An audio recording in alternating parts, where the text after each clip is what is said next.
Hola, soy Ainhoa Barahona Bascones, alumna de segundo C, etapa en Madrid, y por motivos del COVID-19 no pudimos realizar nuestras prácticas, por lo que tenemos que hacer vídeos para convalidarlas.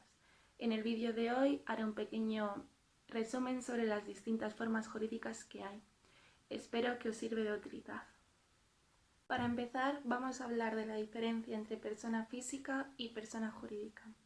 Una persona física es también denominada persona natural y hace referencia a todo individuo humano que posee obligaciones y derechos otorgados por la ley o por la Constitución.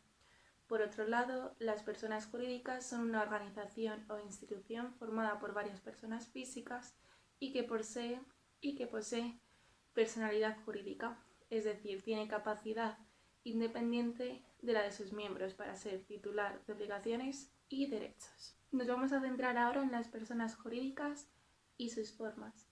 Las personas jurídicas son una organización o institución formada por varias personas físicas y que posee personalidad jurídica, es decir, que tiene capacidad independiente de las de sus miembros para ser titular de obligaciones y derechos.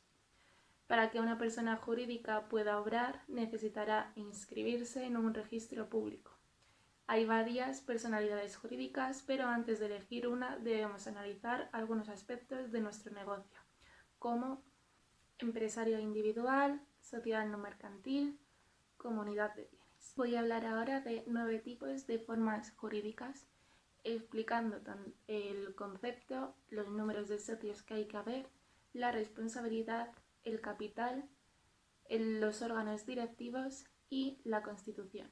El primero es el empresario individual. Es la persona física que realiza en nombre propio y por medio de una empresa una actividad industrial y profesional. Tiene un número de socios, es responsabilidad ilimitada, no tiene mínimo de capital, el organismo directivo es el titular y no tiene constitución, no es necesaria la constitución.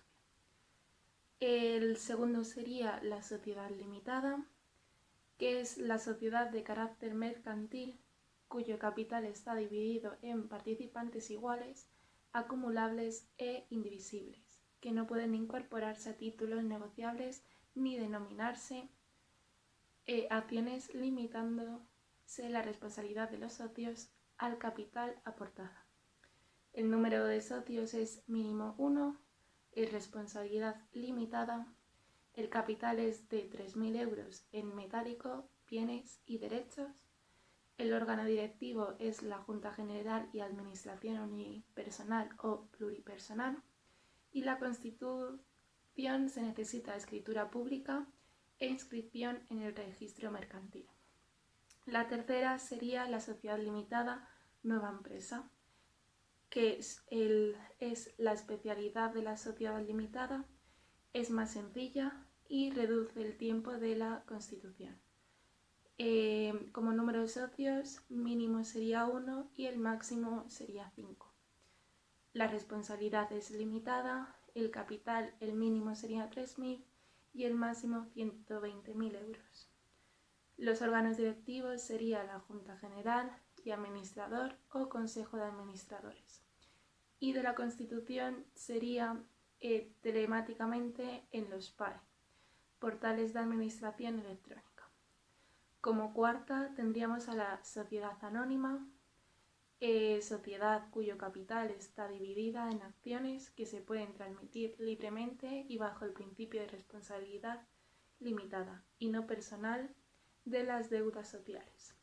El número de socios es mínimo 1, la responsabilidad es limitada, el capital para la sociedad limitada sería 3.000 totalmente desembolsados y para la sociedad anónima sería 60.000 euros con un 25% de desembolso. La sociedad limitada sería sociedad limitada y sociedad anónima. Sus órganos directivos pues serían sociedades anónimas. Y en la Constitución para la sociedad limitada sería la escritura pública e inscripción en el registro mercantil y para la sociedad anónima la inscripción en el registro de sociedades laborales.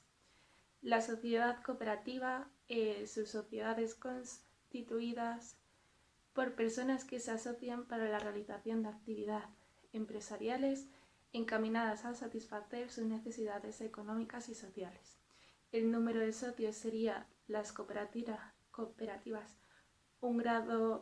primer grado sería mínimo de 3 y las cooperativas de segundo grado sería 2 como mínimo.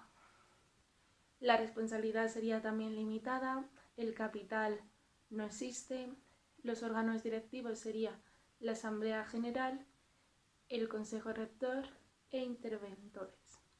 Luego de constitución necesitarías la escritura pública e inscripción de registro cooperativa. Luego tenemos en el número 7 la comunidad de bienes, el contrato por el que la propiedad de una cosa o derecho pertenece sin posibilidad de división a varias personas. Número de socios mínimo 2, responsabilidad ilimitada, el capital no existe un mínimo, órganos directivos todos los comuneros y la constitución necesitas contrato privado, escritura ante notarista y si es en el caso de que haya bienes inmuebles. En última sería la sociedad colectiva, que es una sociedad de carácter personalista que funciona en nombre colectivo de todos los socios y bajo su responsabilidad ilimitada y solidaria. El número de socios sería 2 mínimos, la responsabilidad sería ilimitada, el capital no existe mínimo, los órganos directivos serían administradores, un socio, varios o todos en conjunto, y de la Constitución necesitaría la escritura pública e inscripción al registro mercantil. Y por último está la sociedad comanditaria, que es la sociedad compuesta por socios colectivos con responsabilidad ilimitada y socios comanditarios, con responsabilidad limitada, que se comprometen a participar en una actividad mercantil dirigida exclusivamente por los socios colectivos. El número de socios sería en sociedades simples mínimo 2 socios y por acciones 3 o más. La responsabilidad en socios colectivos sería ilimitada y en socios comunitarios sería limitada. El capital sería comanditaria simples, no tiene capital mínimo, y comunitarias por acciones 60.000 euros, 25% cuando se constituye. Órganos directivos serían solamente los socios colectivos. Y por último, la constitución que se necesita es la escritura pública e inscripción al registro mercantil. Ahora vamos a hablar de los pasos que hay que seguir para darse de alta como autónomos. Primero, para ser un autónomo o empresario individual, el primer paso es tramitar tu alta en el censo de empresarios, profesionales y retenedores de Hacienda y presentar el modelo 036 o 037. El segundo paso, dependiendo del tipo de negocio que vayas a iniciar, se te asignará un epígrafe del impuesto de actividades económicas, IAE. Tus obligaciones fiscales futuras, el régimen fiscal en el que quedarás incluido, así como la forma en la que tendrás que pagar tus impuestos, IVA e IRPF.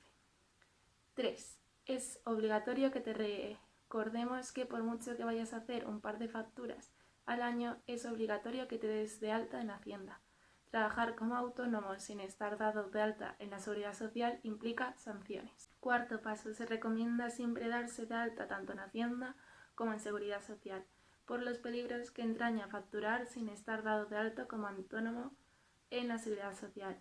Y quinto y último paso sería que se debe tramitar a la misma vez el certificado digital. La tarifa plana durante el primer año sería de 60 euros y la tarifa normal sería de 283,32 euros al mes si cotizas por la base mínima y tu cobertura es por contingencias comunes. Está como autónomos TRADE. El trabajador autónomo económicamente dependiente o TRADE es aquel que factura más del 75% de sus ventas en un solo cliente una figura que se aprobó en el Estatuto del Trabajo Autónomo y que ha dado lugar a bastante controversia. Los trámites administrativos y documentos de apertura a seguir serían los siguientes. Los trámites previos: 1. Certificación negativa del nombre. 2. Ingreso del capital social en una cuenta corriente. 3. Elaboración de los estatutos y escritura pública. 4. Solicitud del número de identificación fiscal o NIF. Y 5. Inscripción en el registro mercantil. Trámites para el funcionamiento de la empresa. 1. Trámites ante la agencia tributaria. 2. Trámites ante el ayuntamiento. 3. Trámites Tesorería General de la Seguridad Social o TGSS. 4. Trámites ante la Dirección General del Trabajo. 5. Trámites ante el Servicio Público de Empleo Estatal, SEPE. Y 6. Otros registros. Registros de la propiedad industrial. La corresponde en la Oficina Especial de Patentes y Marcas registrar los derechos de propiedad industrial que confieren al titular un derecho en exclusiva para utilizar en el mercado. Patentes, modelos de utilidad, diseño industrial, la marca y el nombre comercial. Registro de la propiedad inmobiliaria. Se inscriben los inmuebles de la empresa. Responsabilidad social corporativa de la empresa. Es el conjunto de obligaciones y compromisos legales y éticos, tanto nacionales como internacionales, que se derivan de los impactos de la actividad de la organización. Produce en el ámbito social, laboral, medioambiental y de los derechos humanos. Responsabilidad económica, empleo, innovación e impuestos. Responsabilidad social, demandas sociales del planeta y valores. Y responsabilidad medioambiental, cuidado de entorno físico. Este ha sido todo el resumen sobre las formas jurídicas que hay. Espero que os haya gustado, que os haya servido de utilidad y hasta pronto.